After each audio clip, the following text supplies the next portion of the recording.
movies at last. Looks like it, Aunt Mattie. Huh. What, Dad? Hello, son.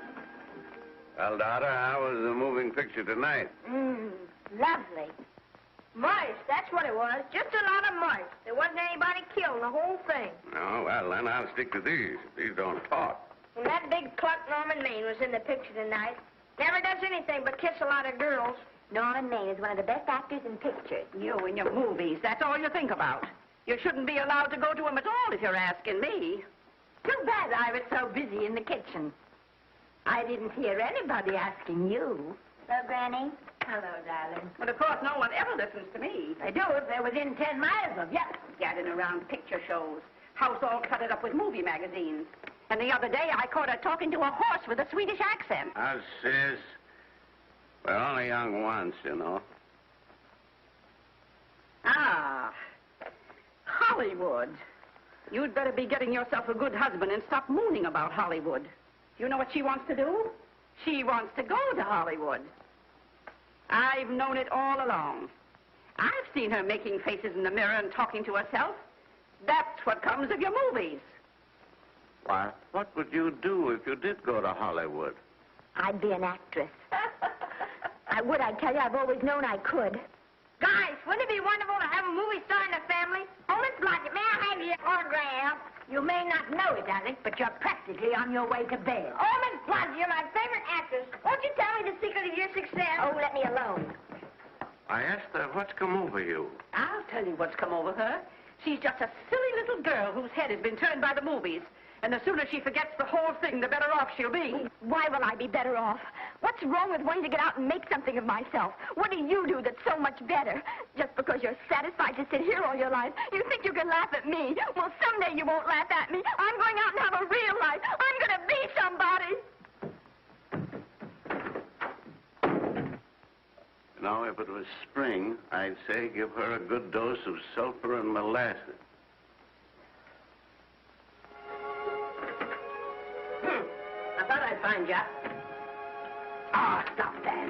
Now, stop crying. That isn't going to do you a bit of good. Oh, I'm crying because Aunt Mattie and Alec make me so mad. Well, if you're Aunt Mattie, fiddlestick. They're not important. You're the only one that counts. Esther, everyone in this world who has ever dreamed about better things has been laughed at. Don't you know that? Oh, I suppose I do, but... But there's a difference between dreaming and doing. The dreamers just sit around and moon about how wonderful it would be if only things were different. And the years roll on and they grow old. And by they forget everything, even about their dreams. Oh, I don't want to be like that. I want to be somebody. Oh, yes. Oh, yes. You want to be somebody. But you want it to be easy. Oh, you modern girls give me a pain. When I wanted something better, I came across those plains in a prairie schooner with your grandfather. Oh, everyone laughed at us. They did it all the other pioneers. They said this country would never be anything but a wilderness. We didn't believe that. We were going to make a new country. Besides, we wanted to see our dreams come true. Oh, Granny, it must have been wonderful. It was wonderful. But don't you think for one single minute that it was easy, Esther Blodgett? We burned in summer and we froze in winter. But we kept right on going and we didn't complain because we were doing what we wanted to do. Can you understand that? Yes, I can. Could you do it? Could you do it even if it broke your heart? Because remember, Esther, for every dream of yours you make come true, you'll pay the price in heartbreak. Oh, I know what I'm talking about. You may not believe it, but I was a young girl once. And a very pretty young girl. A lot prettier than you are. And I was in love with your grandfather. And when some Indian devil put a bullet through him, that is as if it had gone right straight through my heart, too. But I remembered all he taught me. And I went right on. I buried him out there in that wilderness with my own hands. And I went right on that same day. And I kept right on going, even when your mother was born. Oh, Granny, I want to make it worthwhile.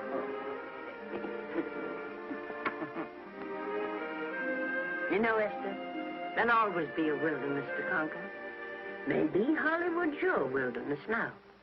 From all I hear, it sounds like it.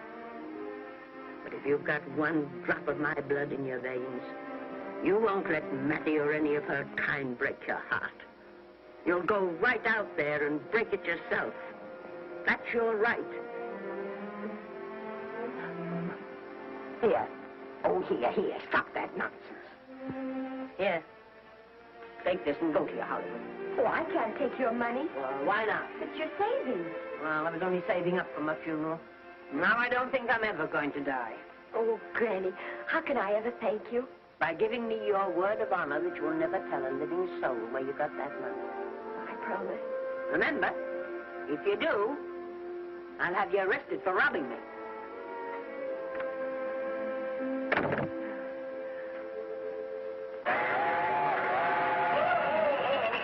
Here we are. Want something, Granny? Oh, I can make it, dear. Oh, thanks. Oh, I kissed Dad goodbye. Just a little kiss. He didn't even wake up. I bet you didn't try that on your Aunt Mattie. Oh, Aunt Mattie. Think of her face when you tell her. I am thinking about it. I've waited for that chance for 30 years. There she is, girl. Oh, thank you, cousin.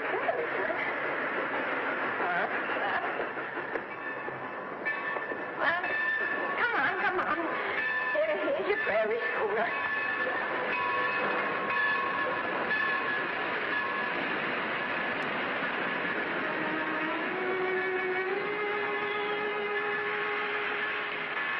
All aboard. Oh, Granny. Go on. Goodbye, Granny. Goodbye. I'll be waiting for you in those movie pictures. Don't tell Mattie. You know, my eyes are not as good as they used to be, but my ears are all right. So you remember, talk up good and loud. All aboard. Bye. Bye. Bye, Granny. Bye.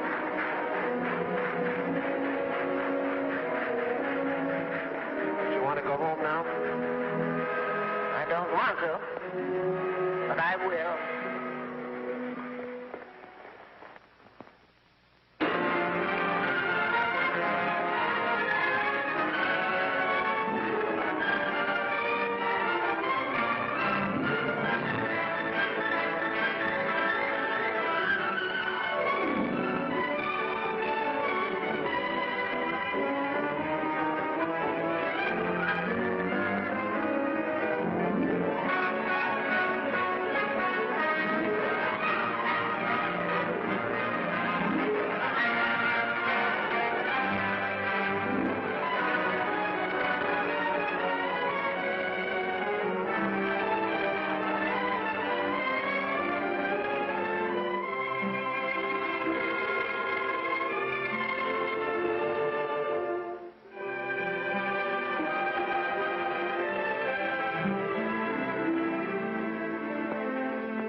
Good afternoon.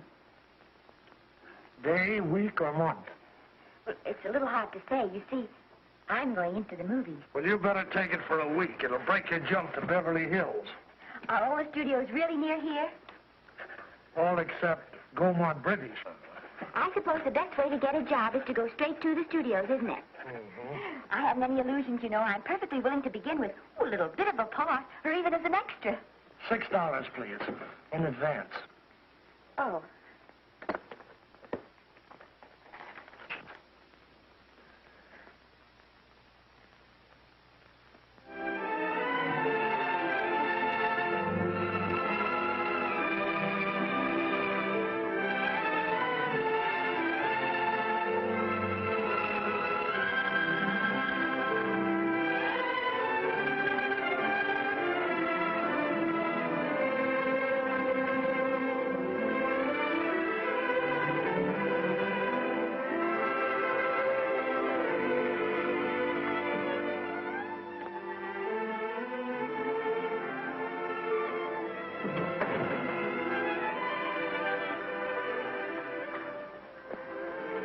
I beg your pardon.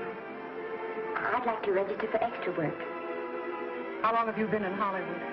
Well, it's about a month now. We haven't put anyone on our books for over 2 years. Come here. I'd like to show you something.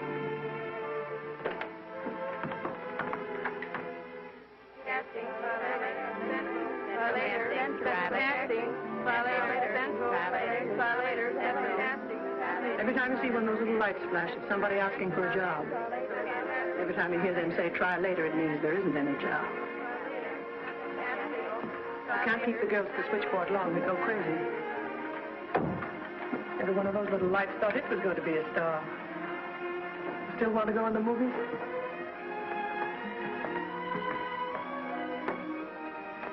You know what your chances are? 1 in 100,000.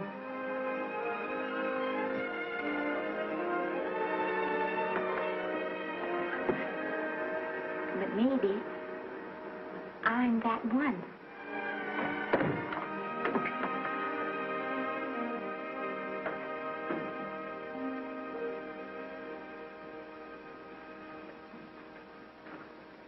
Any phone calls for me, Mr. Randall? Oh, no. Jesse Lasky and Sammy Goldman must be writing letters instead. How's the luck today? There wasn't any. Maybe you don't go at it in the right way. Now, take Danny McGuire here. He knows the ropes. Don't you, Danny? Sure, I've had him around my neck for years.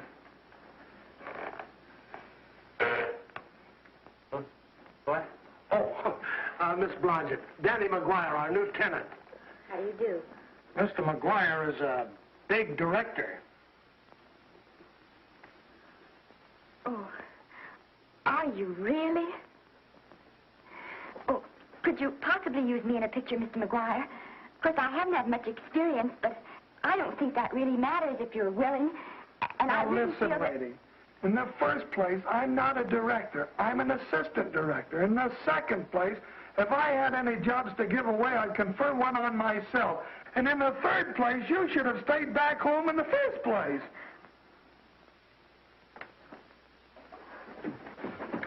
Oh, no, look what you've done. Hey, wait a minute. Hey, don't be that way. Don't do that. Gosh, I didn't mean to get tough, but a guy thinks he's being kidded when somebody asks him for a job and he hasn't got one for himself. After all, I'm not a big enough shot to hurt your feelings. I'm sorry. It wasn't just that. It was a lot of things. Looking for a job every day and never getting any nearer to it. I guess I was beginning to get a little scared. I know. Lady, do I know. Well, there's only one thing to do for that feeling when you're tired and sunk and down to your last nickel. Come on and I'll buy you a drink. Well, it's not as bad as down to the last nickel. I still got $11 left. $11? You're going to buy me a drink. Come on.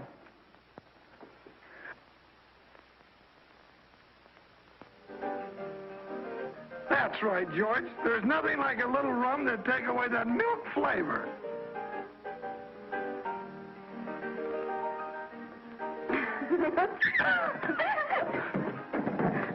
I beg your pardon. Certainly.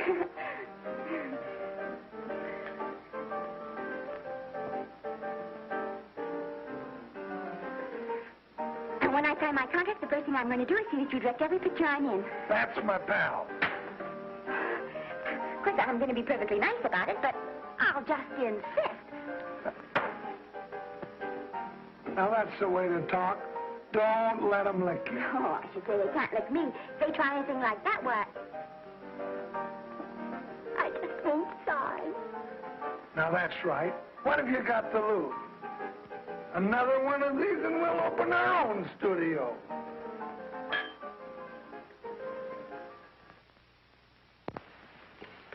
Bill rendered $24. Past due. Remit without further delay. Me.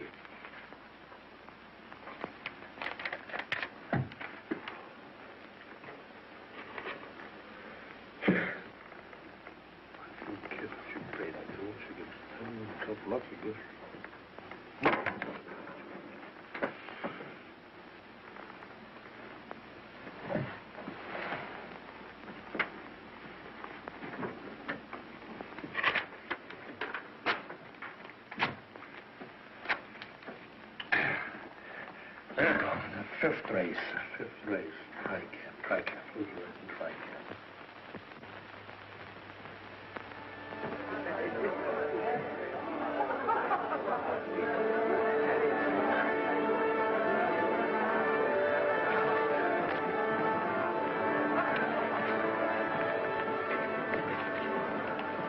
Hey, the program's going to be swell tonight. Now, you take this fella Beethoven. I'm a pushover for him. And Chopin, well, he's not so dusty either. But I kind of wish that once in a while they'd play something you could sort of go out whistling, you know, like Blood on the Saddle, Blood on. Well, there's a tune. Hey, why don't you throw your hat in the air or something, can't you? This is a celebration. My job starts tomorrow. I know it does, and I think it's swell, Danny. Gee, I wish you were in on it, too. But, oh, no, it would have to be a war picture. One of those big novelty numbers, a war picture without any beautiful women at the front. Oh, well, something will happen soon. Maybe. Why don't you go home, kid? Oh, Danny, I can't do that. I came here, and I've got to stay. Well, now, if it's on account of money, I can... Oh, thanks. You've given me enough already. Anyhow, this is no time to be worrying. This is a party. Look at all the people. Everybody in the world. Look. That's Norman Maine.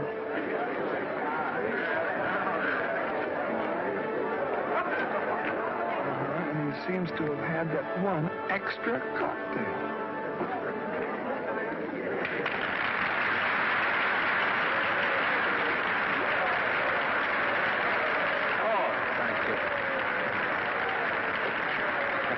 Sit down, you dope. That's for the orchestra leader.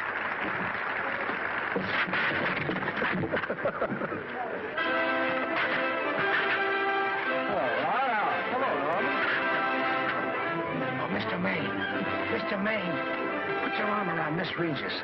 Otto, this is a Hollywood bowl. Oh, afraid of crowds. Go on, get out of here. What's the matter? You getting too big to bother with photographers? Don't want any pictures taken now. Oh, is that so? What's the person I take it anyway? Well, shove that brownie number 2 of yours down your throat. Thank you, Mr. Maine.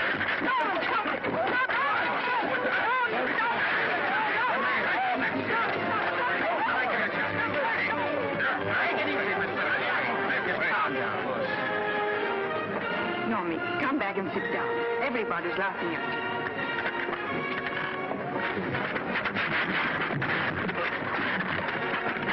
All right. Hi, Norman. Is he always like that? Well, I suppose he has to sleep sometime. Oh, and he's so wonderful on the screen.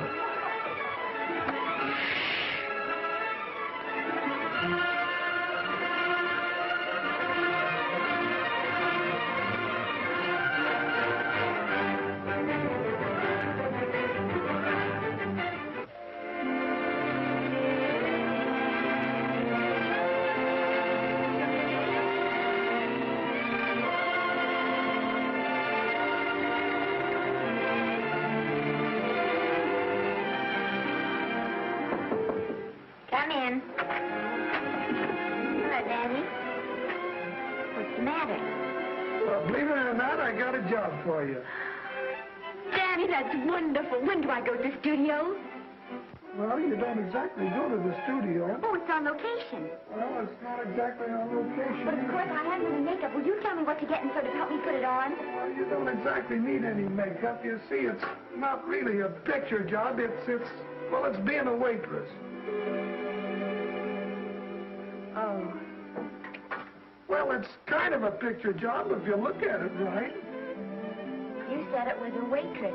Well, it's waitressing for Casey Burke, the big director over at our studio. He's giving a party tonight to kind of celebrate on account of finishing the picture, and he wanted me to get him an extra waitress, and it's $5. And I thought of you right away, Esther. That was awfully sweet of you, Danny. Well, there's going to be a lot of big people at Burke's house tonight, and I'll bet you there's any number of big directors, and if you're there, maybe they'll notice you. I could make them notice me. Sure you could, Esther. It's your chance. My chance. All right, Danny, I'll do it. Oh, but I can't. I haven't got the right things to wear. Yeah.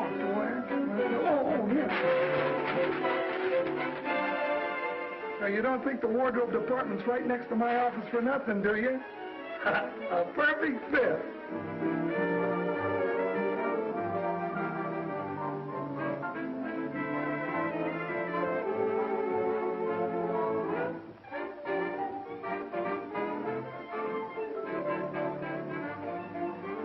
Did you get to the preview last night? I did.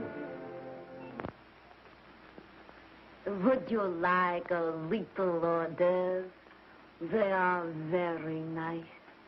Oh, thanks. Well, what did you think of the picture? You should have saved it for Thanksgiving. What a turkey.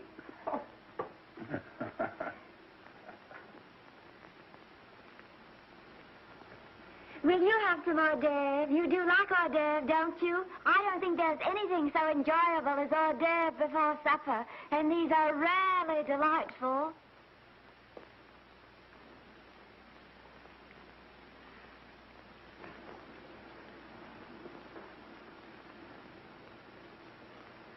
And at the finish, the kid turns around and sings the lullaby to its mother.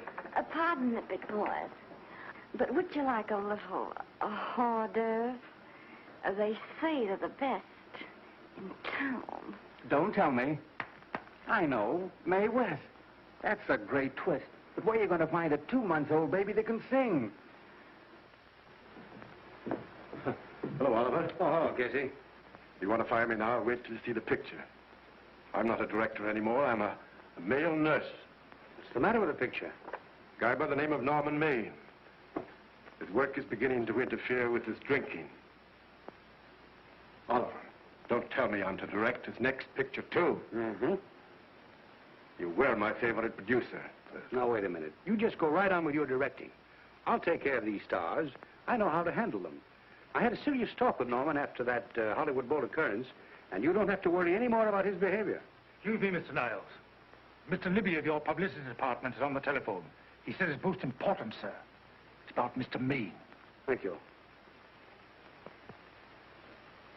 Oh, it's probably just some little thing. Of course, Oliver. I'll turn on the radio and see if they've called out the National Guard yet. Hello, Libby. What's the good word? Mr. Norman Maine, America's Prince Charming, was apprehended driving an ambulance down Wilshire Boulevard with a siren going full blast. He explained he was a tree surgeon on a maternity case. Well, will it be in the papers? No, it won't be in the papers. But that's a nice, expensive hobby of yours, keeping Mr. Maine's informal entertainments out of the public press. Oh, that's fine work, Libby. Try and see that no one gets to Norman. He's probably home sleeping it off. All of them. Why can't you forget those dopes at the studio for one night? Business, business all the time. I don't know what's going to become of you. Norman, why didn't you call for me? Well, by golly, why didn't I call for you? In case you've forgotten, I was supposed to come here with you. Oh, that's all right. I got here without any trouble. The only reason I don't slap your face. Yes, darling, I know. Hello, John. Oh, hello, man. What's the matter with Oliver? He looks as if he'd had bad news. Hello, Mary. What's the matter, old boy? Maybe I'm wrong. I guess I've been drinking too much lately. No, you ought to cut it down. It's bad stuff. Scotch and soda.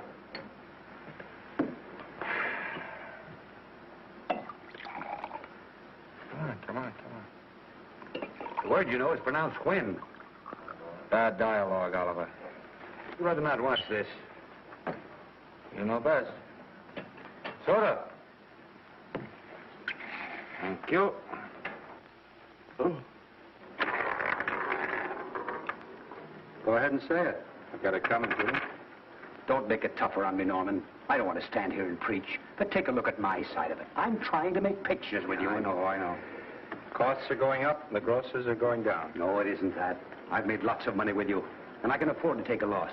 But I hate to see you going the way of so many others. Why don't you get Lloyd's to insure you against me? You can't get insurance against a man forgetting who he is. You're a great star, Norman, but there's nobody so big that he can afford to have people refuse to work with him. Who doesn't want to work with me? You... Quiet. Listen, I know plenty of people who do. Yes, and so do I. But your real friends can't stand seeing you start to fall apart. What do you mean by that? The first signs are always the same. Not being able to remember your lines. Cameraman struggling to cover your hangovers. And all because you have to have a good time. Every day and every night. Listen, I've warned you for a long time, Okay, Norman. Oliver, you're a swell guy. You won't lose any money on me. I'll promise you that. I'll be ready for the curtains when the time comes. When it does, here's my epitaph. And now I think I'll, have a little drink. Scotch and soda.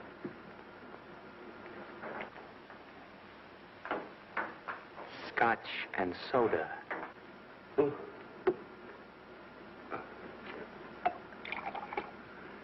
Come on.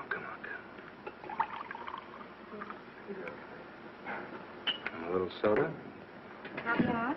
No, thank you. Yes, pardon me. Ah, lovely. No, I mean the caviar. No, don't go away. I'm starving. Huh? Really. Which would you take? I don't know. You know? I don't know either. It's hard to choose. I think I'll take caviar. Mr. Maine doesn't care for any more. Do you know me? No. Well, Normie doesn't care for any more. I think I shall get very drunk indeed.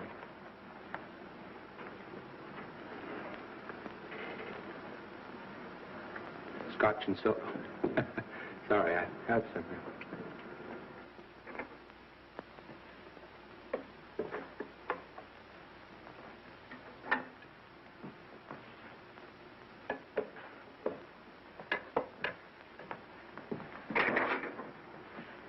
Oh. Mind if I help?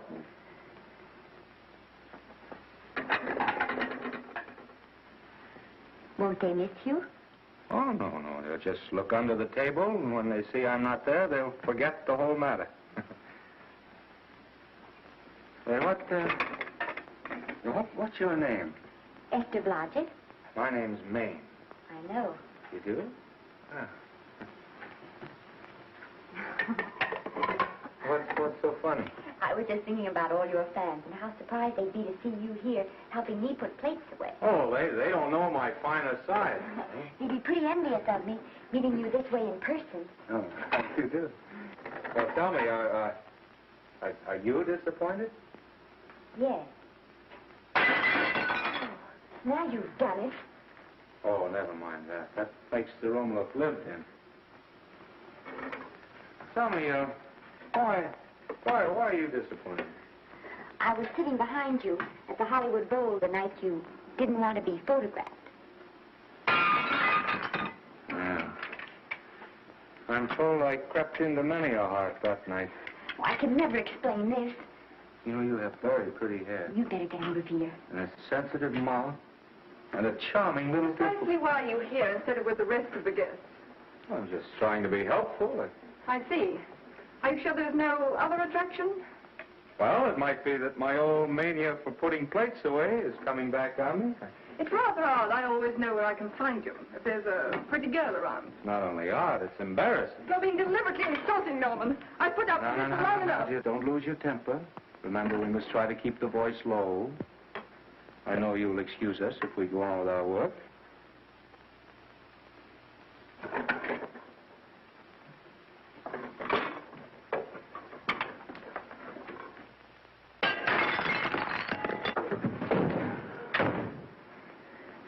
Now see what you've done.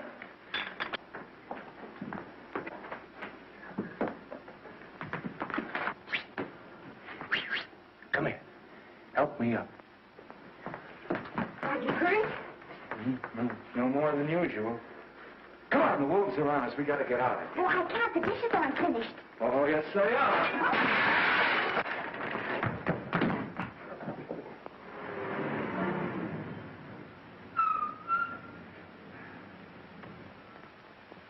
Well, I bet I know what you're going to say now. What? Good night. Good night, and thanks. Hey, wait a minute.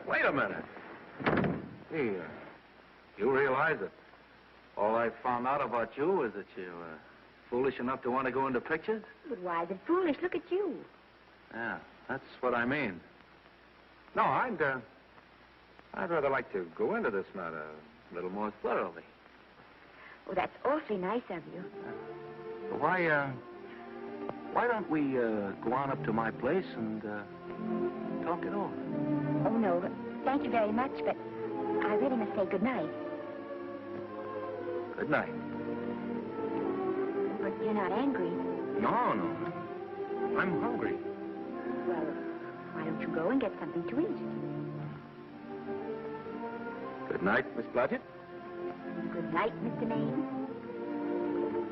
Wait a minute. Peter, the least I can do is to see you to your door. Will I see you again? I hope so. Has anyone ever told you that you're lovely? Well, now you know. Thank you.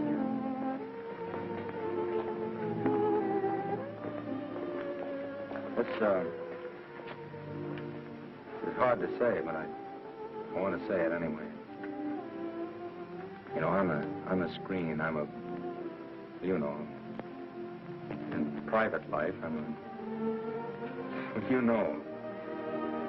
But whatever I do, I still respect lovely things. And you're lovely. You understand? Yes, I think I do. And it isn't that bump on the head that's doing this. Well, I'm glad.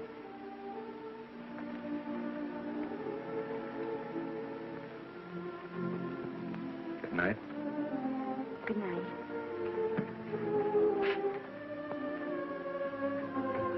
Hey! You mind if I take just one more look?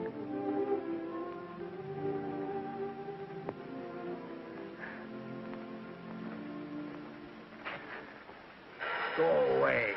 Quite impossible. I wouldn't even consider it. No.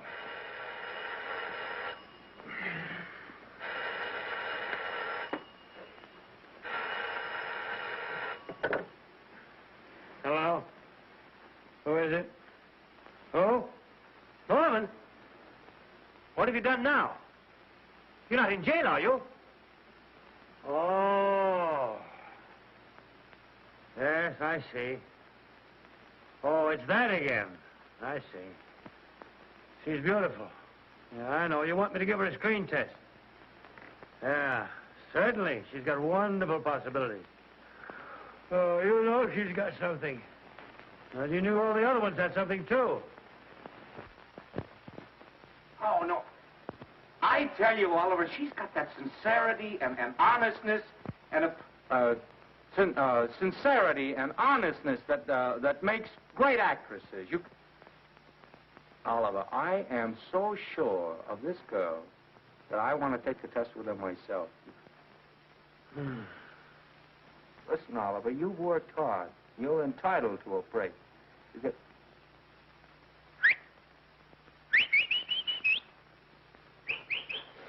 Yes, I heard you. Anything. Yes. Yes. Yeah. Oliver, look. You try to get a little sleep now, old man. All right. All right, boy. Good night. Now, tell us.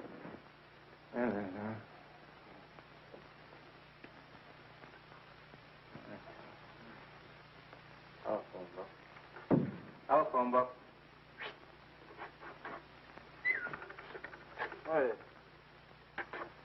Telephone. Hey, Olive, telephone book.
Telephone.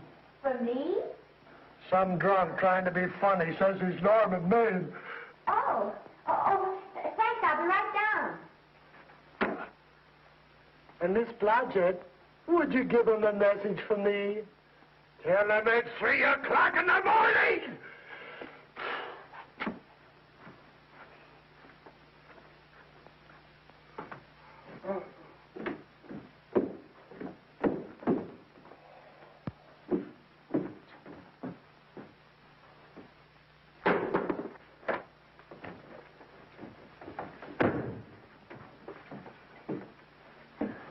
Hello? What? Oh. Oh. Oh. Oh, yes. I'll be there. Oh, thank you.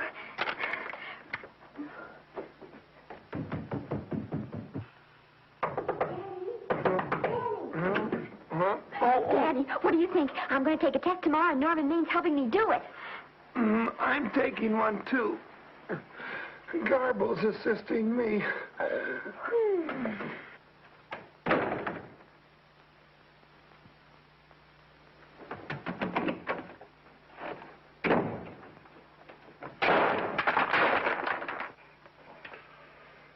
Oh.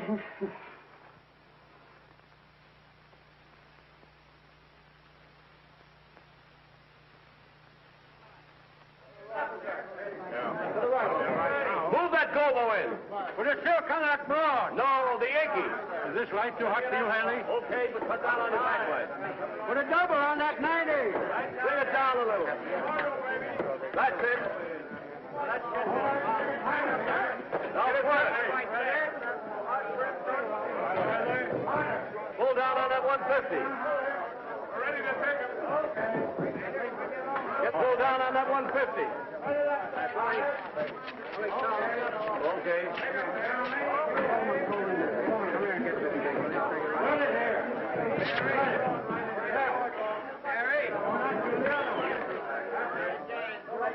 Bring me an apple box. Listen, gentlemen, please, if you don't mind.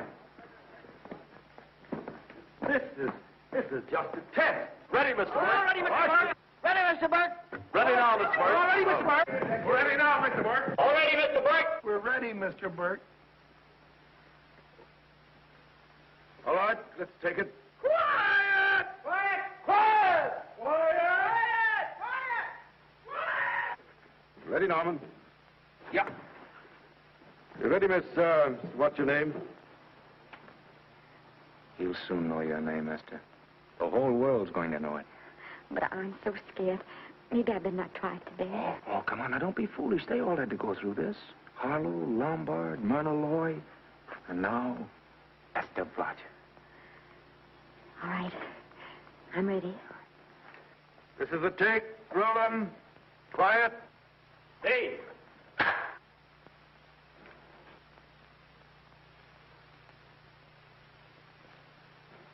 I may as well tell you that my whole organization thinks I've gone a little nuts to sign you. Well, maybe they're right. I've been nuts before. You see, all the experts seem to think that your type is a little mild for present-day taste. But I rather believe that tastes change, like eyebrows. And I think that also, like eyebrows, tastes are going back to the natural. You look like a nice girl. I think I'm going to like you. That's not important. I think the public will like you. That is important. Oh, yes. I see what you mean. I mean, I know it is. Only don't think it's going to be easy. Nothing you really want is ever given away free. You have to pay for it. And usually with your heart. Someone else told me that once. But you still have to work it out for yourself. Oh, well, all this is just a long way of saying, I'm glad you're with us and good luck to you. And now I'm going to turn you over to our demon press agent, Libby. Don't let him frighten you. He has a heart of gold, only harder. And for the love of Pete, learn to close your mouth and keep it closed, even in your love scenes.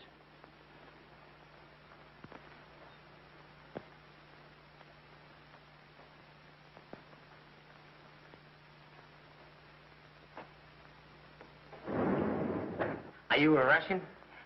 No, I was born in Fillmore, North Dakota. Oh, no. First saw light of day in a mountain cabin, a trapper's hut, high up in the Rockies. Go on. Well, I always wanted to be an actress. Dreamed of footlights as Lonely Kitty. Are you sure there's no Russian in your family? Positive. That's a shame. Well, what does your father do? He's a farmer. Social registerite father. Fed up with hypocrisies of 400, sought wilderness for consolation. There amidst the mountain flowers, he raised another blossom. His lovely little daughter. What's your name? Esther Victoria Blodgett.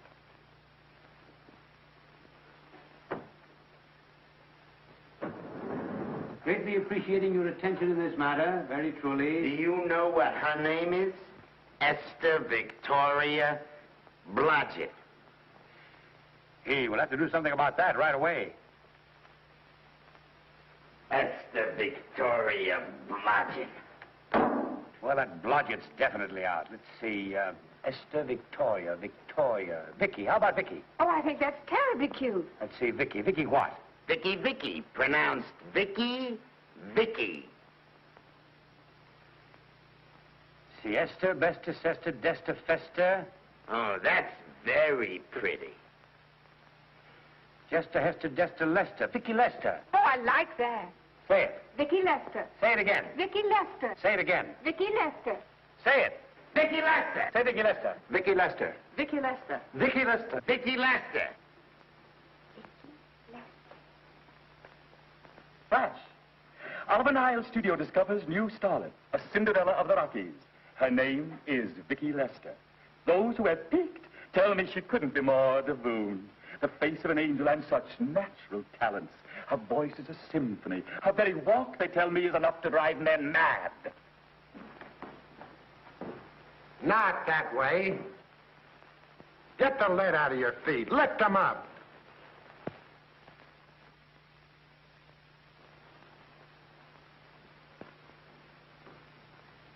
That's better. It's terrible, but it's better. The quality of mercy is not strained. It droppeth as the gentle rain from heaven. Cease. Through the mouth, my child, through the mouth. The nose is for smelling roses. Proceed. Does she have to look surprised all the time?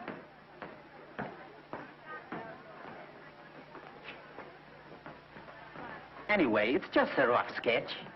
Pretty small mouth, eh? Oh, well. Give her that Crawford smear.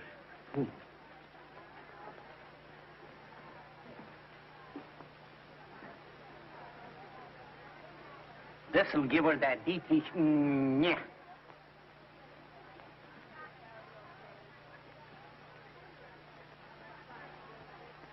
We're on the wrong track. She still looks surprised.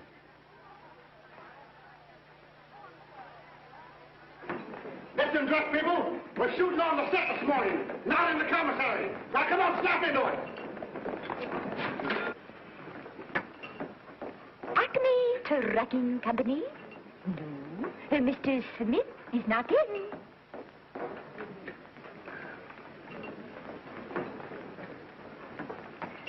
Acme Trucking Company. No, Mr. Smith is not in.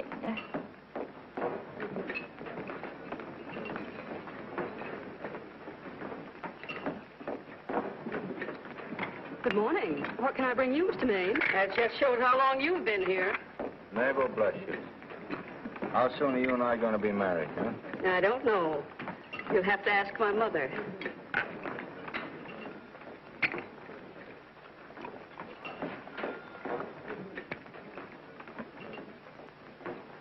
Acme Trucking Company? No, Mr. Smythe is not in. Acme Trucking Company? No, Mr. Smith is not in. Acme? No, Smith ain't in.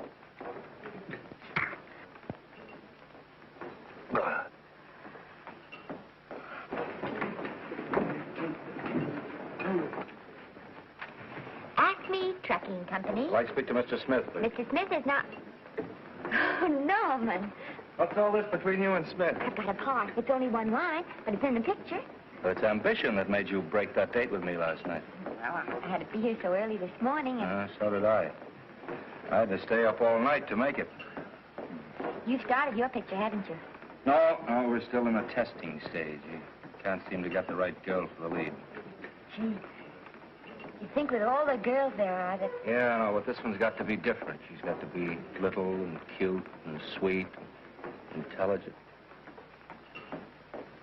It'll blow me down. What? Will close my tired old eyes. Well, what is it? Hold everything. Come on. Come on.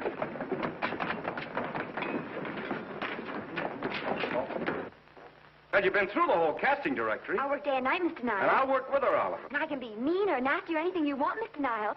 If she clicks, Oliver, you've got a star overnight. Okay.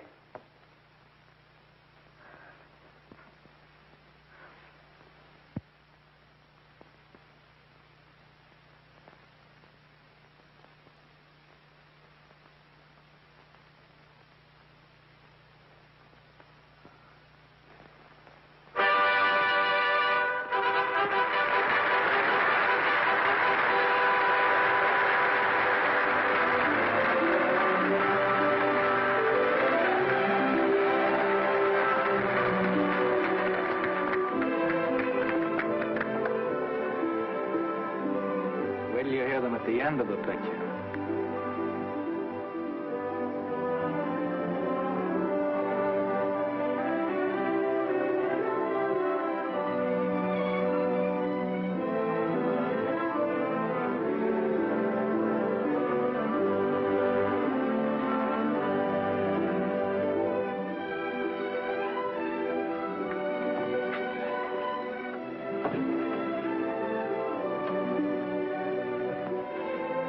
Do you think we were noticed? By no one. They're much too busy playing at croquet. I've loved you all my life. But we only met 2 days ago. That's when my life began.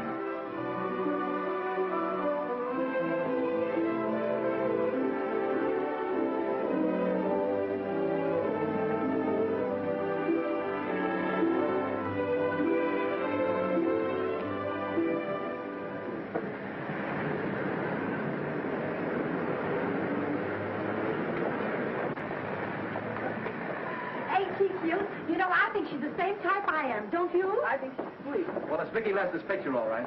I think she was much better than he was. These producers are so horribly dumb. They won't know how good she is. Well, maybe it's because she's a good girl. Well, Maine's not so bad, but it's Vicki Lester they'll go to see. Vicky, darling, I think she's the most precious little thing I've ever seen. A knockout, Libby. You might mention that when you write your review. That Lester kid's a gold mine. Didn't you like Norman Maine? Was he in it? Libby, I'm afraid we have another hit. Huh? It's in the bag, neatly tied up with beautiful pink ribbons. Say, where are Norman and Vicky? I don't know. I thought you had them. I wish they'd come. We're having a party at the Trocadero. Isn't it thrilling running away from people? Norman, it's so exciting, So new. A star is born. Come on, run.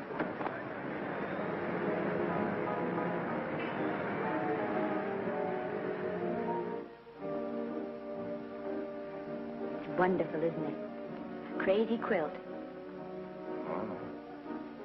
It's a carpet spread for you. All yours from now on, you know. Come, Esther. You're a success. You have everything in the world you want. I hope it'll make you happy. Hasn't it you? Then there was one thing I never had. Lots of times I told myself I'd found it, but I always knew I was lying. Still, I never stopped looking for it. Maybe it'll come. Well, I think it has come, Esther. I only wish it went too late. Oh, but it's not too late. No, you can't throw away your life the way I've thrown away mine and have anything left that's good enough. No. You can. Norman, you can. You mustn't tell me that, Esther. I'm so afraid that I'll believe it.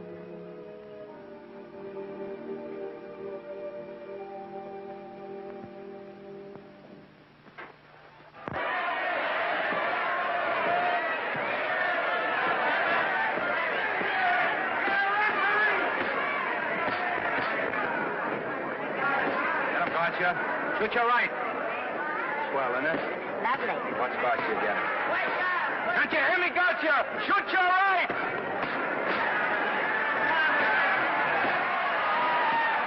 He's down. Gotcha got him. Gotcha got him. He did, didn't he? Yeah, but he'll be up, though. You like it? Sure I did. You like me? Sure I did. Ooh, that reminds me. Will you marry me? No, thank you. Come on, Gotcha. Finish him. Why won't you marry me? Wasn't that dependable? Hey, shoot your right. Throw away your money? Break him up in there. Break him up. Drink so much. Well, suppose I quit drinking. Yes? Come on, Gotcha. Shoot the right in there. The right. Suppose I save my money. Yes? There he goes. Let him have it. Suppose I became absolutely dependable on all occasions. Yes?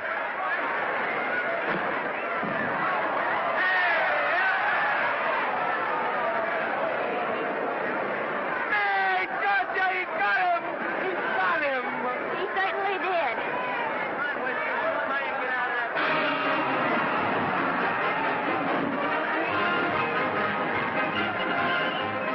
Gee, that's a beautiful place. Norman, What, dear?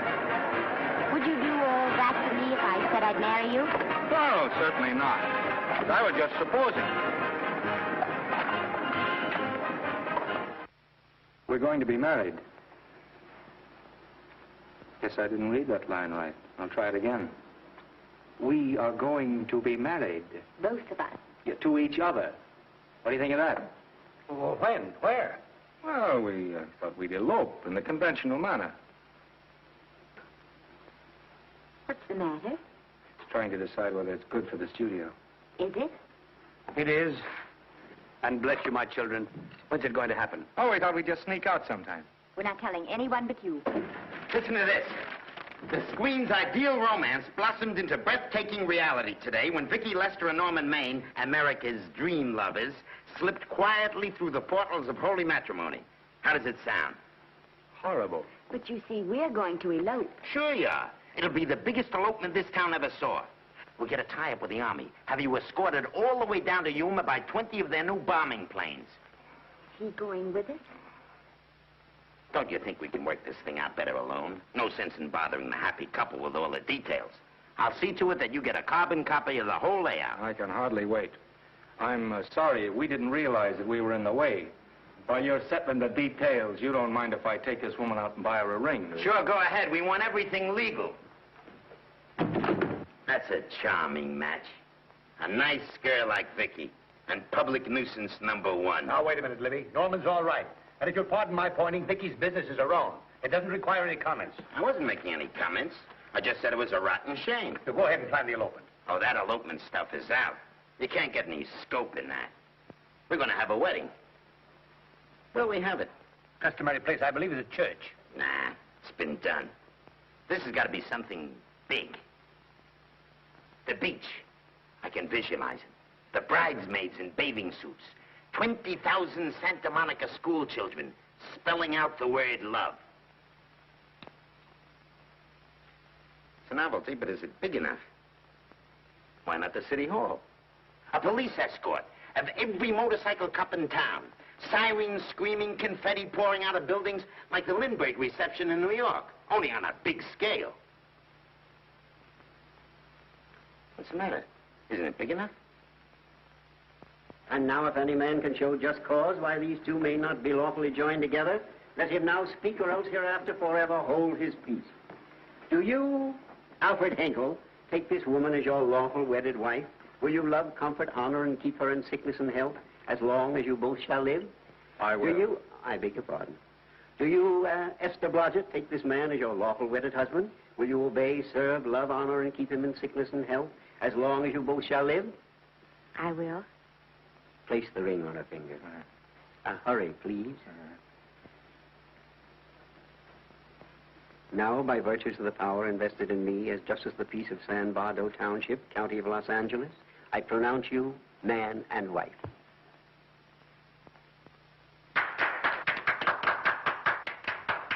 Quiet!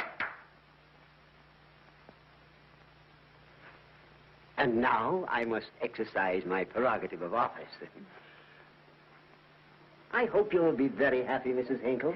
Thank you. Thank you, sir. Oh, Thank Danny. you very much. Now, if you'll please sign the license. Oh, yeah. You know, Mrs. Hinkle, I can't help but believe I've seen you somewhere before. Oh, really?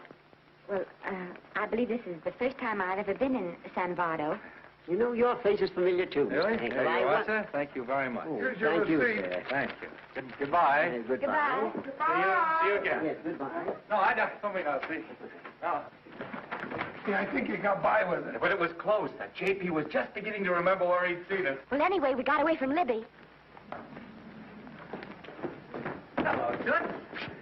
If you will be kind enough to glance between my shoulder blades, Mr. and Mrs. Henkel, you will find there a knife buried to the hilt. On the handle are your initials. Lovely to have seen you, Libby. Hold Hey, it, wait. hold it, Danny.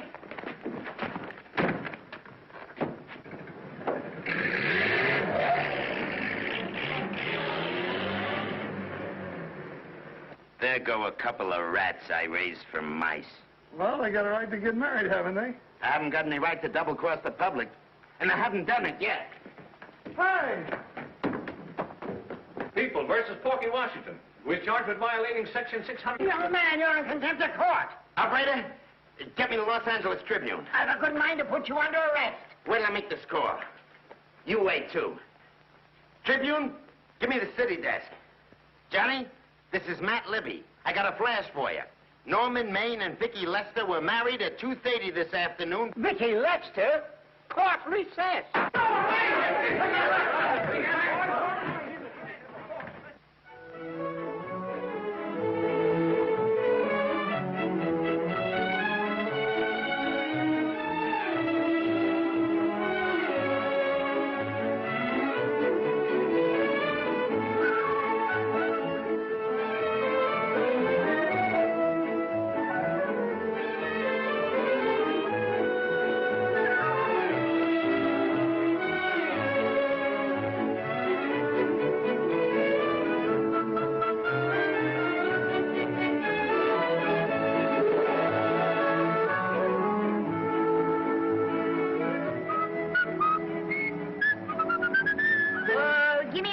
what's a great big horse, a great big buckaroo, and let me wahoo, wahoo, wahoo!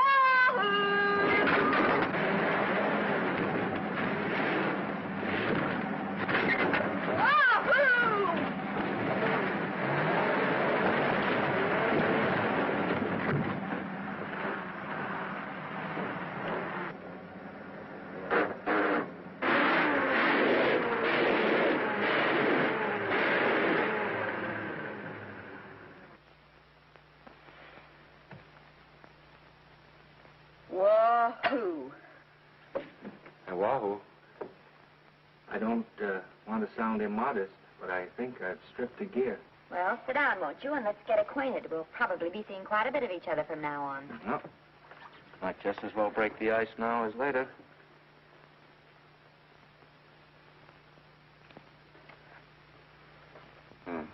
Now we're old friends. Hey, have I got time for a shower before dinner? Plenty, if you can find a shower. I never can remember where that thing is. Does it pull out or slide under? Here, I think I can find it. Nope, it's the linen closet. Here it is. Nice work. Oh, half the time those things are just luck. I'll see if I can disinfect this steak.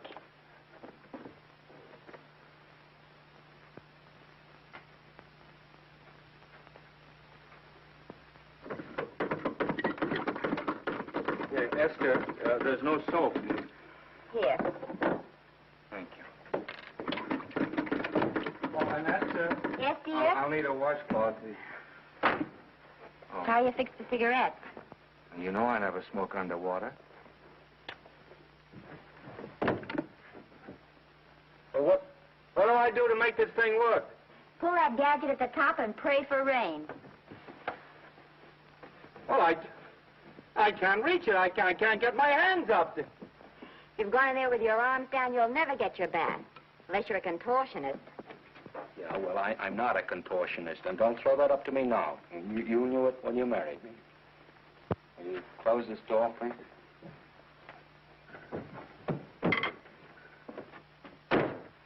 Thank you.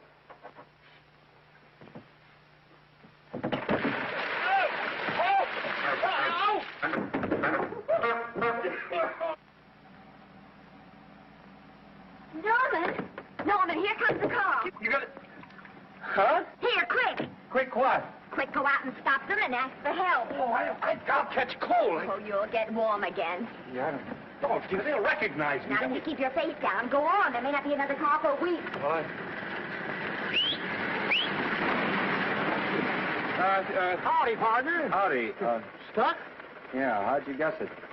Can you get us some help? Well, I reckon not. You know, it's a long way to town. We're pretty busy down at the place. Well, I got to get out of here. I've got my wife with me. Don't she like the country? No, and then we're short of food. There's a lot of game in them woods. You know, well, my wife can't shoot. Well, you're sure up against it. Sorry I can't do anything for you. Well, wait, listen, I'll be frank with you. I'm Norman Maine. Who? Norman Maine. Well, my name is Judd Baker. Glad to have met you. Well, so long. Hey, wait a minute. Listen, you don't... So you're Norman Maine.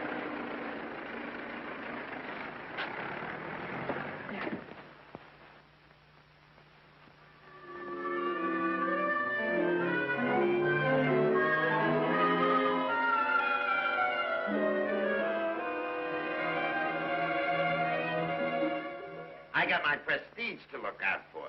I'm supposed to be the best publicity man in the racket. And they laugh themselves sick when I even try to get a decent mention of Maine. Yes, I know how sensitive you are, Libby, and I don't like to see your feelings hurt. Thanks, boss. Now, Vicky, there's a dish for free space. But if Maine swam across the Pacific, the papers would keep it a secret. Well, the exhibitors don't like him, the critics don't like him, the public don't like him, and I don't like him. Who likes him?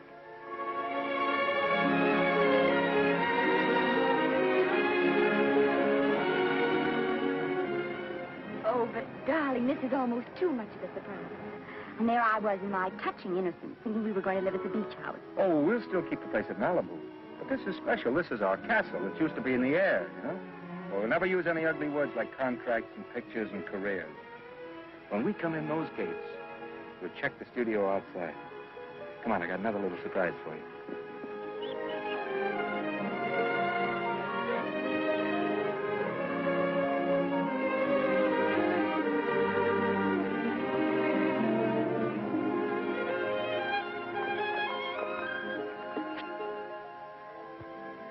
Oh, Norman, it's lovely.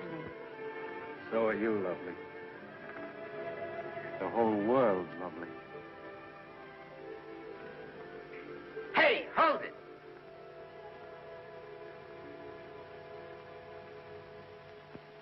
That's it. Caption: their honeymoon never ends. All right, let's get some pictures. Now, if the bride will sit here and the groom stand behind her, we'll have something unique. Now let's go after something different. You sit down and she'll stand up. Pretty radical, isn't it? Yeah, but in a nice way. Okay, Otto, fire. Caption: their honeymoon begins anew. Ah, the producer.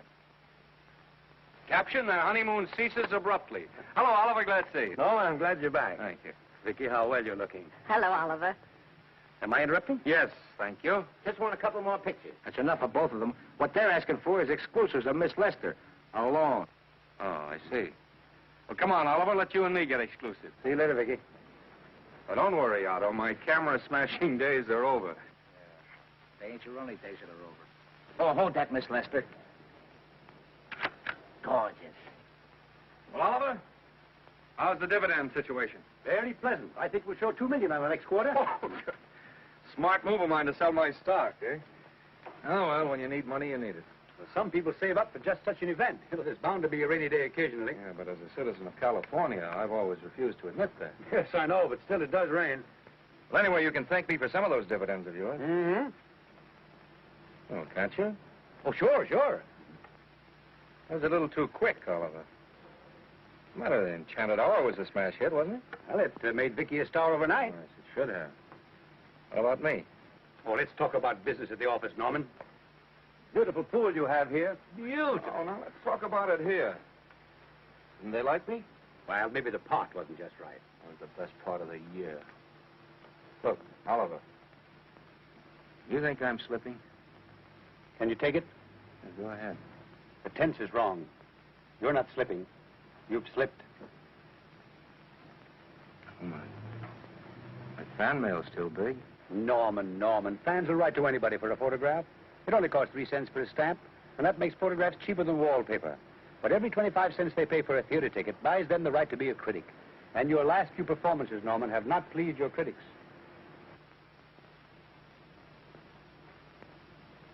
You remember I told you I'd be ready for the curtains when the time came? Here it is. Let's call off the contract, no hard feelings. We're not quitting, either of us.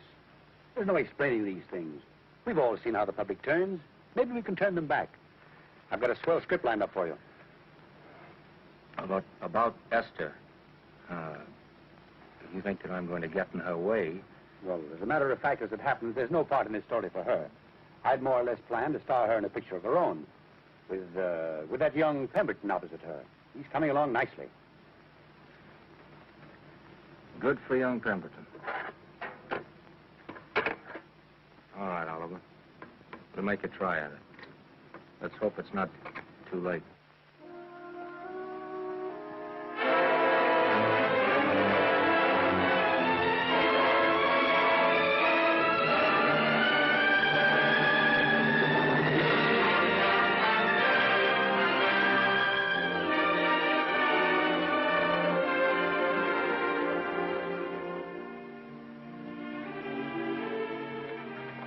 No argument. I'll buy those. Huh. The screen's most finished actor. I'll say he's finished. He keeps them away in droves.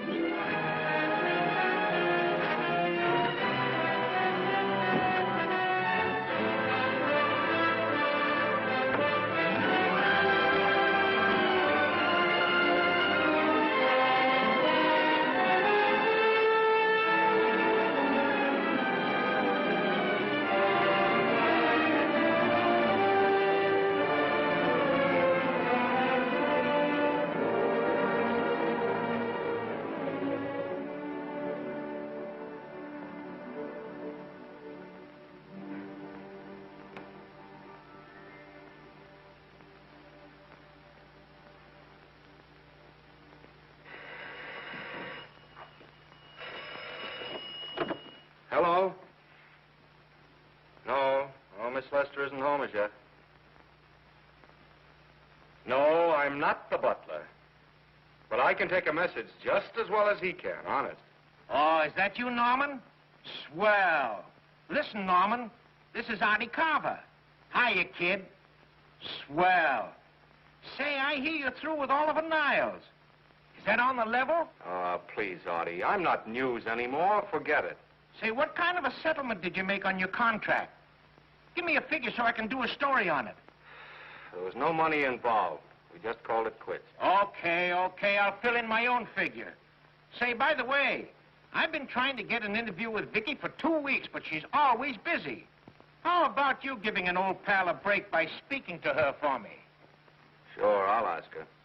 Swell. So long.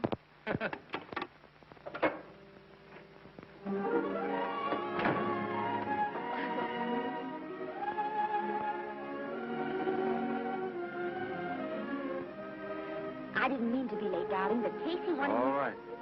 You're here now. What's new today? Nothing. Haven't been out of the house.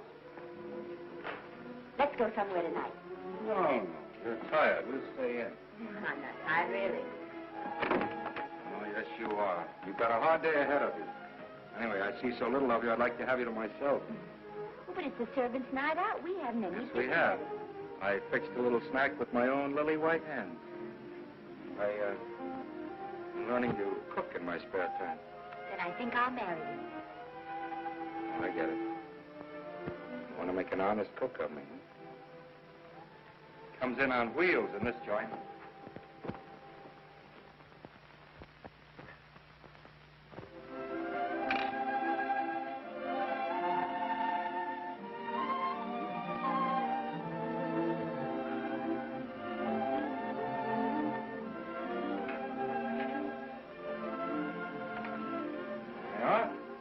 How's it look?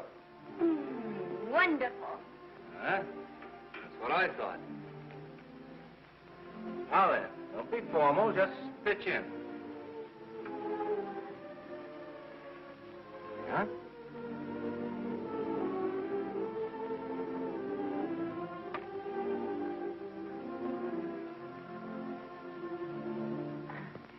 I'm afraid my mouth's not quite big enough. I'll measure it next time and make them to size. A little hard to lift, too. In fact, I think I'll take those measurements right now.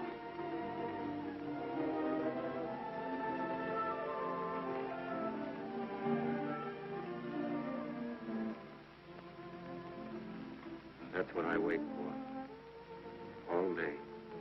That's why I rush home without even changing my costume.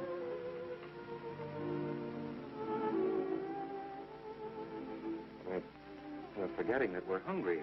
Would you like a sandwich? Thank you. I still have a little work on this one.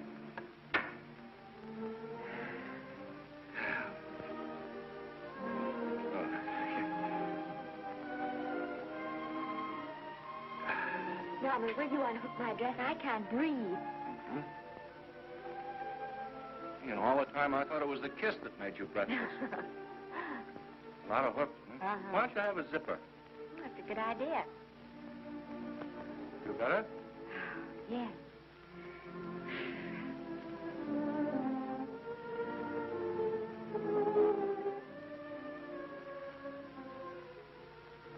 Don't look now, but I think that guy on your left is in love with you.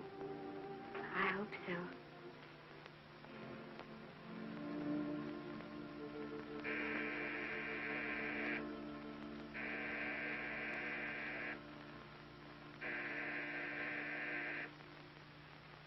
It's the doorbell. Is it? Maybe they'll go away. Oh, I never do at a time like this. Come here. Just a minute, dear. I'll be right back.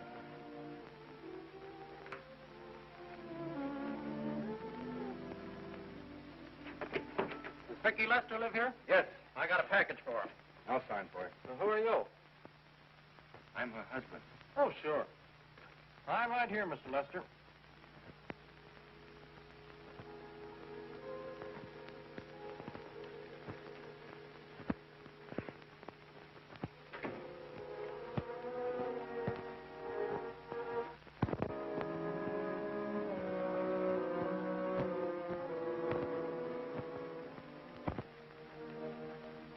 package for you. Oh, by the way, I forgot to tell you, they want you for a benefit at the Shrine Auditorium next Wednesday night. I told them I'd ask you. And, Oh, darling, I don't want to hear about that now. Well, you better wait till I finish before I forget them all. The Academy dinner secretary phoned. She wants to know if you want a table reserved for you. Oh, yes, Artie Carver called and asked if I'd use my influence with you to get him an interview. I told him I'd try. That was all, I think. Oh, Norman, let's don't talk about those things now. We're forgetting the wonderful food you prepared. Oh, I'm not very hungry now. I think I'll fix me a little drink. But, Norman.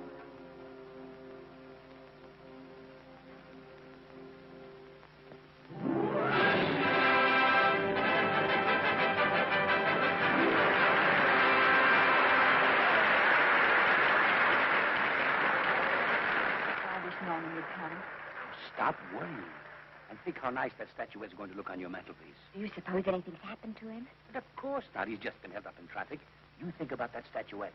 And now we arrive at the climax of the annual dinner of the Academy of Motion Picture Arts and Sciences, the highest award within our power to bestow. We have already applauded with our hearts as well as our hands, while awards have been given those gentlemen who during the past year have rendered distinguished service to the motion picture industry. We now pay honor to the lady, or rather to one lady. We offer to her the Academy Award for the finest performance of the past year. She has already had the world's acclaim, but this is the tribute of her fellow workers, the men and women of this industry. It is not only my pleasure, but my privilege to present this award to the actress who created the unforgettable Anna in Dream Without End, Miss Vicki Lester.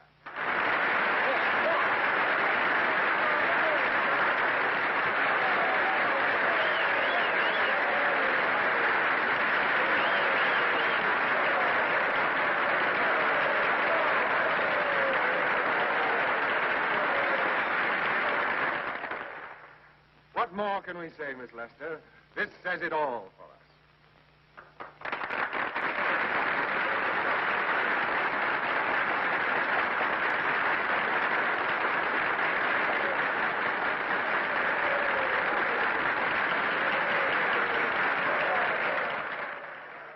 Ladies and gentlemen, when something like this happens to you and you try to tell how you feel about it, you find that out of all the words in the world, there are only two that really mean anything. Thank you. All I can do is to say them to you from my heart. All I can do is to keep on saying them. Hey, that's fine. Oh, the thing. That's a very pretty speech, my dear. Very pretty. You said the right thing. I want to be the very first one to congratulate you on that valuable little piece of bric-a-brac. Now I want to make a speech. Gentlemen of the Academy and fellow suckers, I got one of those once for a best performance. They don't mean a thing. People get them every year. What I want's a special award, something nobody else can get. I want a statue for the worst performance of the year. In fact, I want 3 statues for the 3 worst performances of the year, because I've earned them. And every single one of you that saw those last masterpieces of mine knows that I've earned them. Libby, start the music. What I'm here to find out is, do I get them or do I get them? Now answer yes or no.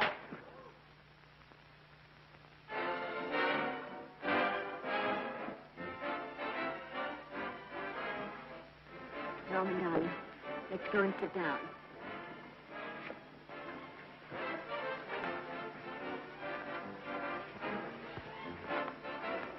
Come on, Norman, sit to that. That's for you, Norman. Hello, Norman.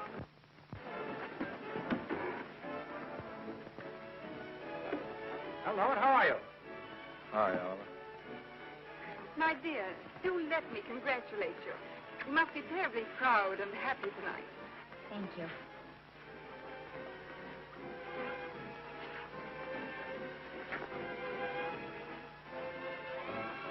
Somebody give me a drink.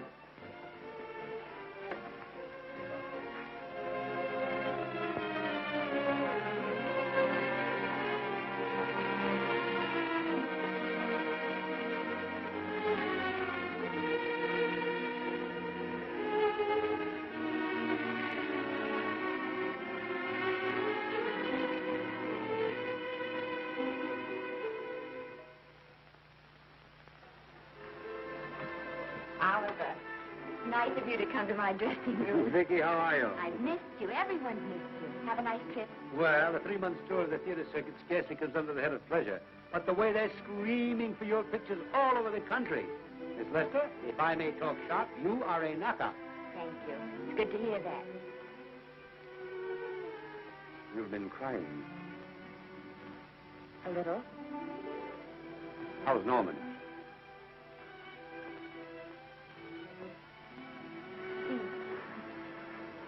Well, he's trying awfully hard, Oliver. Letting Norman leave this studio was the hardest thing I ever did. There was nothing else I could do. I know.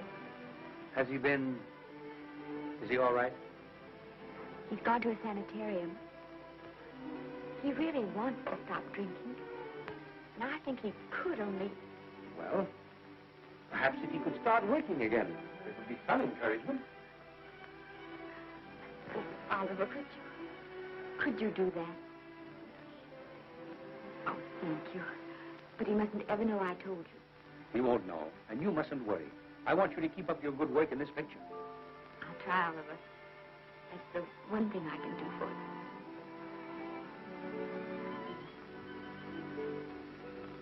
you. If you'll just sit here, Mr. Niles, I'll have Mr. Maine brought down. Thank you.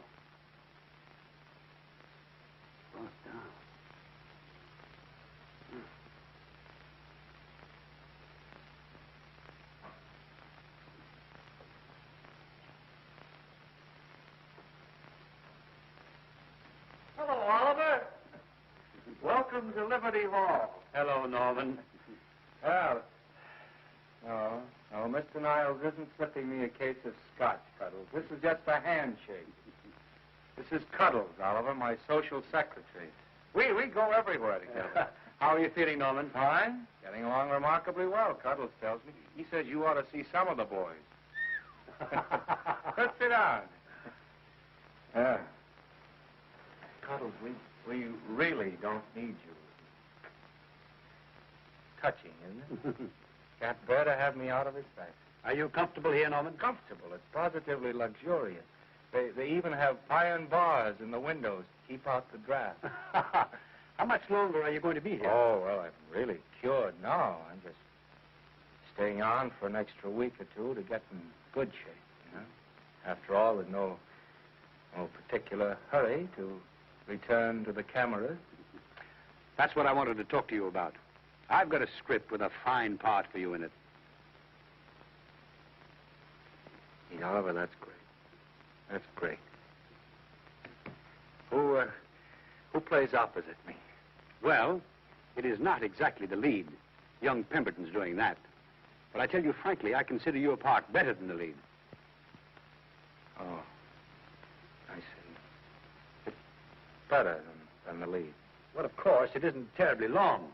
But it's one of those parts that makes an impression on you. They'll be thinking about you all through the picture. Mm-hmm. Well, the thing is, Oliver, I'm pretty well set at another studio. I'm not at liberty at the moment to tell you which one. You know yourself how those things are. Of course. But it's a big picture. One of the biggest of the year. And the part. Every actor in Hollywood would give his teeth to play. Well, that's fine, Norman. Naturally, that will tie you up for a while. But we won't get to this picture for some time. And perhaps, if you want to consider it for later on, well, I'll tell you, Oliver, you'd better not count on it. See, I've got several pictures lined up after this one, and they're talking to me about England. You know, they're doing some very interesting things over there, you know. Mm-hmm. Hey. What is it, Cuddles? Speak right out. We all love you. For dinner. Oh. Here we dine at 5:30 here. It makes the nights longer. Well, goodbye, Norman. I'm glad to see you getting along so well. I'll be out in no time. I'll have to introduce myself all over to a lot of people. They won't know me when I'm not drinking. Goodbye. Goodbye, Norman. Thanks for dropping in. Well, Cuddle? Alone at last, eh?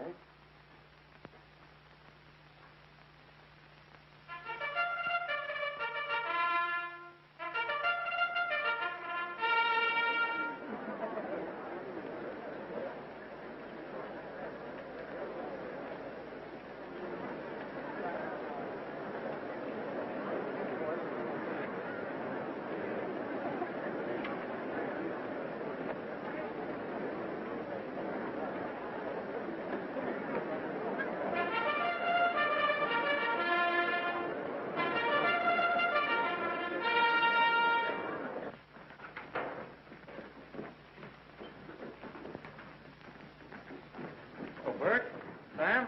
How are you, Marion? Oh, hello. Hello. Hello, Normie.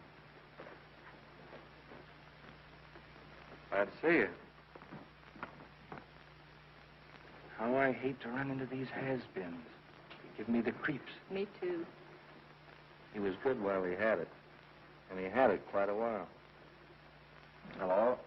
Hello, Mr. Maine. I haven't seen you in a long time. Oh, I've been resting. Ginger ale, please. Ginger ale and what? Ginger ale and ginger ale. A new leaf? A whole new book. Thank you. Scotch straight. Hello, Libby. Why, it's Mr. America of yesteryear. Do they let you wander about now without a keeper? Oh, sure. I'm a trustee now. Didn't expect to find you at Santa Anita. What do they do with the actors while you're away? Oh, they cut them into slices and fry them with eggs.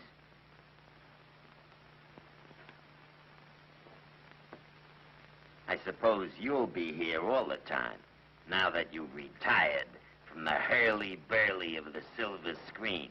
Well, we're living down in Malibu now and pretty lonesome with Esther away working all day. Well, I wouldn't squawk about that if I were you. It's nice to have somebody in the family making a living. Oh, wait a minute, Louie. I don't want to forget that we're friends. Friends, my eye. Say, listen, I got you out of jams because I had to. It was my job, not because I was your friend. I don't like you, and I never have liked you.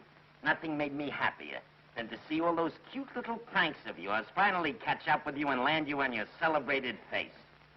Pretty work, Libby. Always wait till they're down, then kick 'em. I don't feel sorry for you. You fixed yourself nice and comfortable. You can live off your wife now. She'll buy you drinks and put up with you even though nobody else will. Wait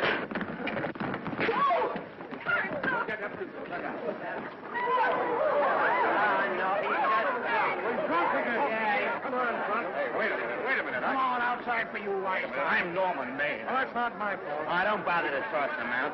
He's harmless. All right, Mr. Libby, if you say so. Sure, let him go. What can he do? He can't fight any better than he can act. Norman Maine. Oh, he's drunk again. Why, he's been drunk for years.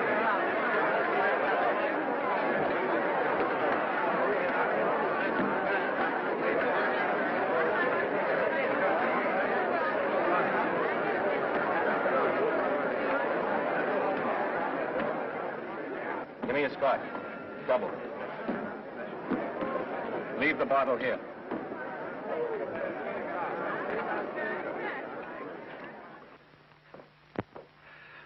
Vicky, you'll be ill. Why don't you try to get a little sleep? But he's been gone 4 days. 4 days and not a word.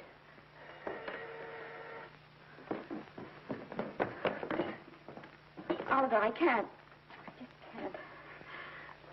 can't. Hello? No, this is Oliver Niles speaking. What? Where? Thank you. What is it? Nothing. Oliver, tell me. He's in the night court. He's been arrested on a drunk charge. Now, he's all right. He isn't hurt. I'm going right on and get him out. I'm going with you. Vicky, it isn't any place for you, and if it gets in the papers... What do I care about the papers? I'm going with you.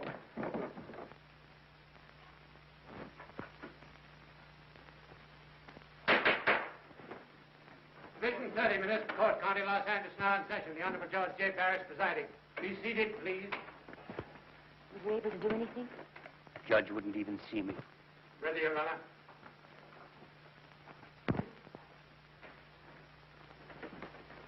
I want to advise you that you're entitled to be represented by counsel, to be confronted by the witnesses that may testify against you, to compel witnesses to attend on your behalf to a public and speedy trial by the court or by a jury, and the right to be admitted to bail. Call the first five. Gregory, Hale, Haynes, Rodriguez, Johnson. Come on, boys, get over. Go ahead. Move along. William Gregory. Yes. Rain drunk, picked up at 5th in town. Asleep in the gutter. 14 similar offenses in the past 6 months. Still at it, Gregory. How do you plead? I don't feel so good. I didn't ask you how you feel. I asked you how you plead. Guilty, I guess. When did you get out the last time? Just before Christmas.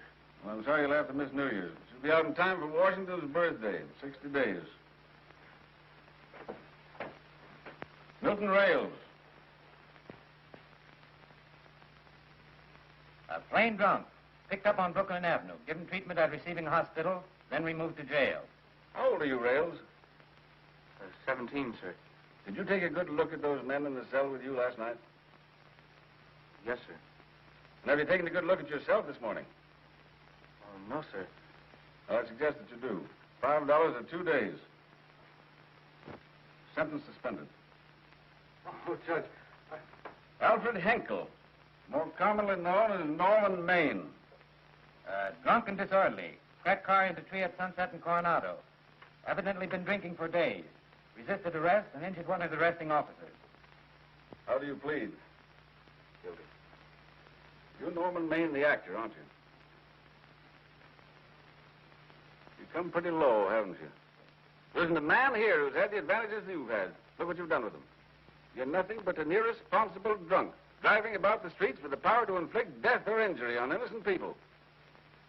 I think you'd better deny you that power for a while. 90 days in the city jail. Please wait.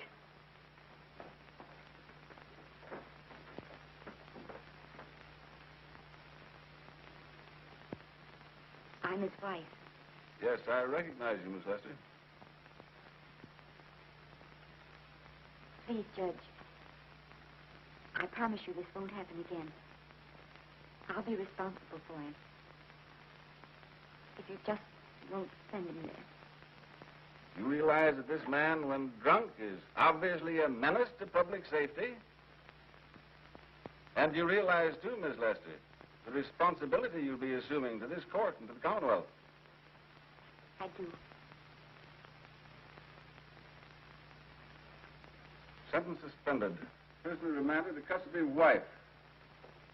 Thank you. You can get in at the jail entrance, madam. Jose Rodriguez. Plain drunk, picked up at 1st and Maine. Second offense. How do you plead?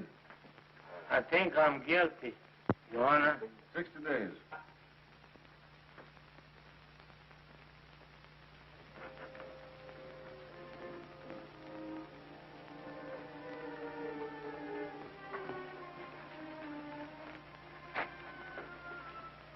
Yeah, I'm so tired. Hold it, Mr. Maine. The picture. Oh, no. What about a statement for the press? Oh, no, please.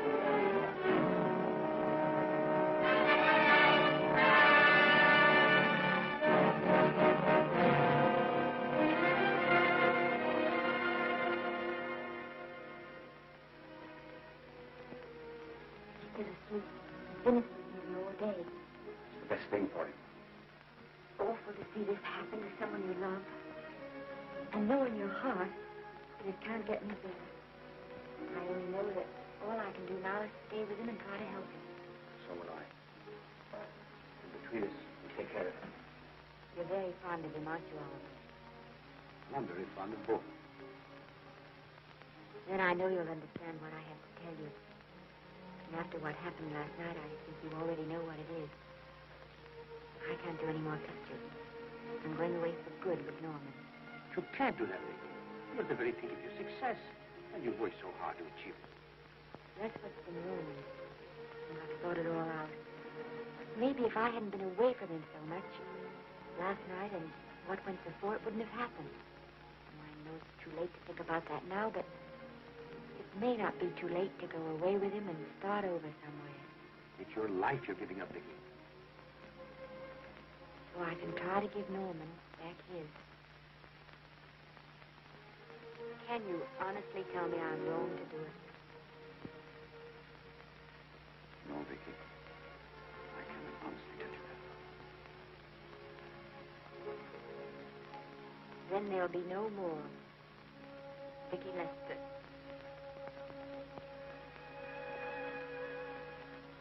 Come on, walk to the door with me.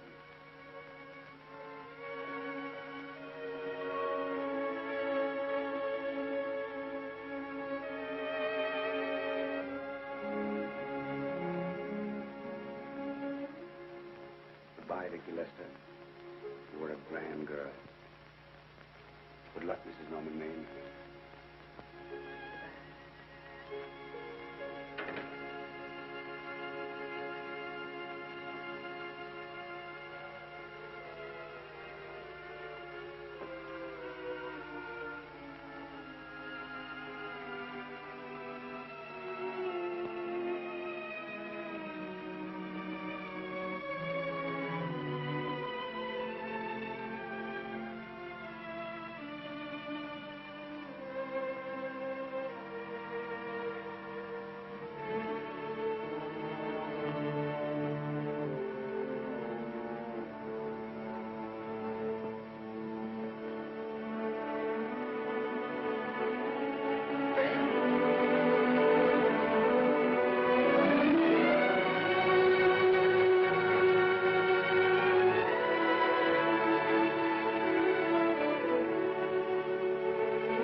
Darling, this is Maine coming in to apologize again. Oh, I'm sorry, dear, but it isn't you. What other troubles have you got? None.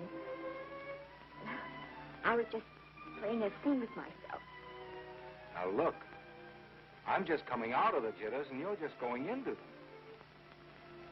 This is a swell household. Isn't it? I'll tell you what we'll do. I'll promise to brace up if you'll go on the wagon. I guess I have been drinking too much. You know what I'm going to do? I'm going to be an athlete. You mean with great big muscles and everything? Well, roughly speaking. Gonna join the YMCA? It costs too much. And I'm going wading up in our front yard. No. Sure. Would you like me to go with you? Sure, if you'd like to. No, Miss, I don't think I will. It might spoil this beautiful, natural wave. Yeah, I guess that's right. But, darling, look, could you have a hot toddy, some hot soup for me when I come back? Some hot soup. And I'll make some of those nice sandwiches. No, Miss, do you have to?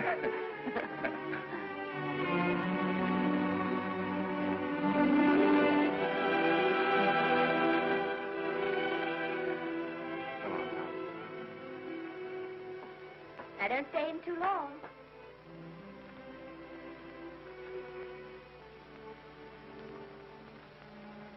Hey! Mind if I take just one more look?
first drink of water he had in 20 years.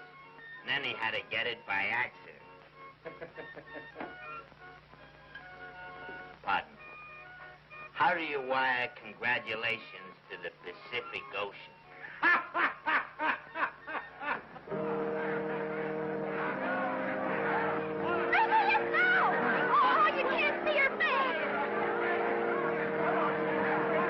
Vicky?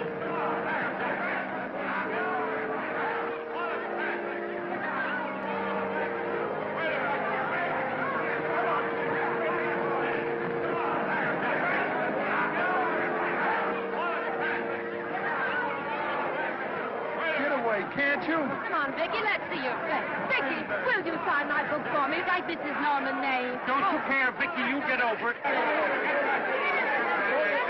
Stand back, can't you? Don't you cry, dearie. He wasn't so much.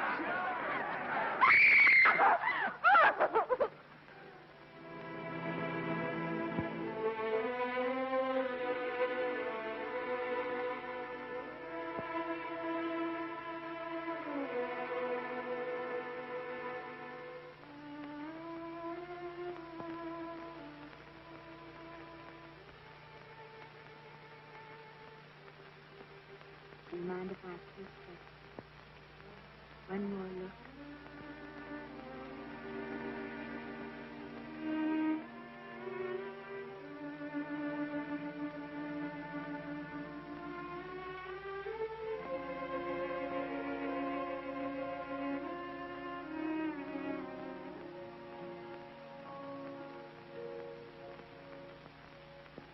Here are the paychecks for the servants, Graves. You'll find a very nice bonus in each one. Miss Lester asked me to thank you for your kindness and service. If there's anything I can do for the little lady, I should be glad to do it. She would appreciate your attending to the closing of the Beverly Hills house. Put down those trunks. Put it down, I say. Well, where is she? In the bedroom. Who are you? I'm her grandmother. Get up this way.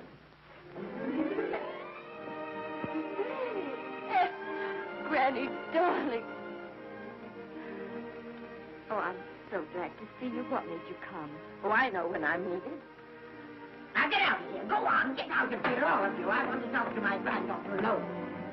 I came just as quickly as I could, but I'm going home. I sent you a wire yesterday.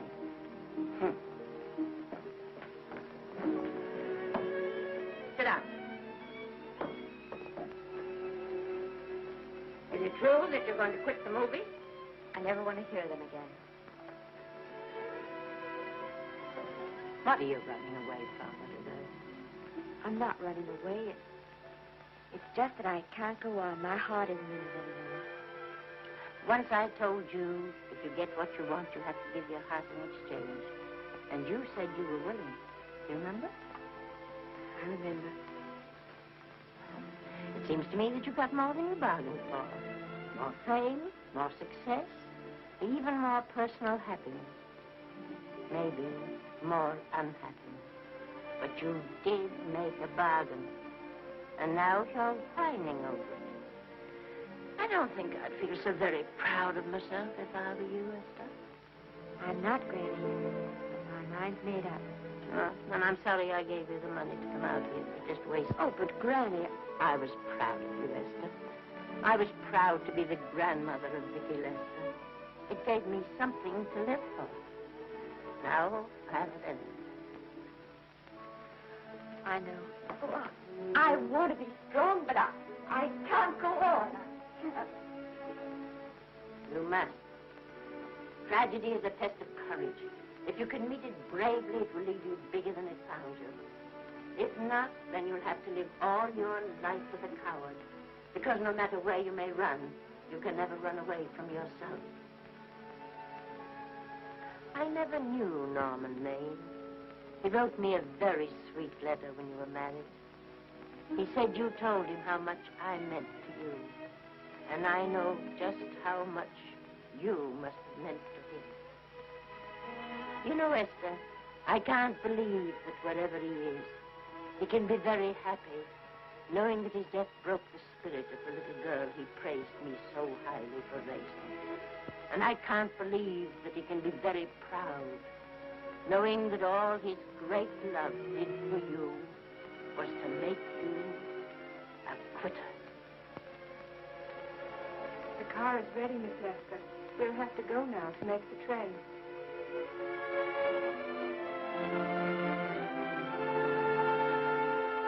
Put the car back in the garage.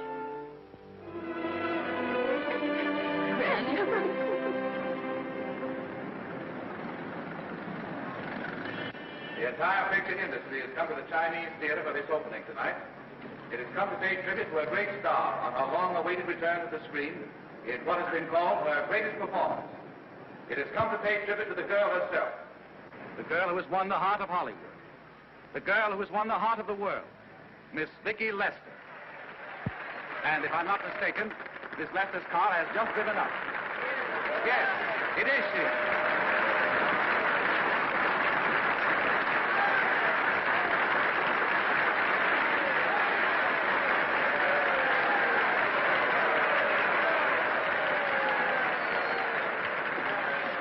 This doesn't scare you too much. I scare very slowly, young man. Take the smile, folks, please.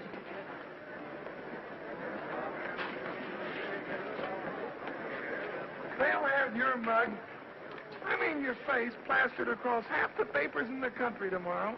How do I look? Oh, you look swell. You're a liar, but I like you. And here's Miss Lester's grandmother. Won't you say a few words to the radio audience, please? Say something, Letty. You know, we've got a thing like that back home where they all listen in on, but we call it a party line. Won't you say something, please? They're listening. Maybe some of you people listening in dream about coming to Hollywood. Maybe some of you get pretty discouraged. Well, when you do, you just think about me. It took me over 60 years to get here, but here I am. And here I mean to stay. Thank you very much.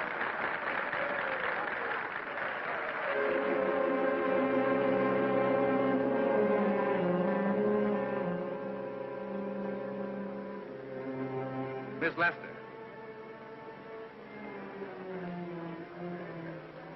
This microphone is on an international hookup. Throughout the world, your fans are hoping that you'll say a few words to them.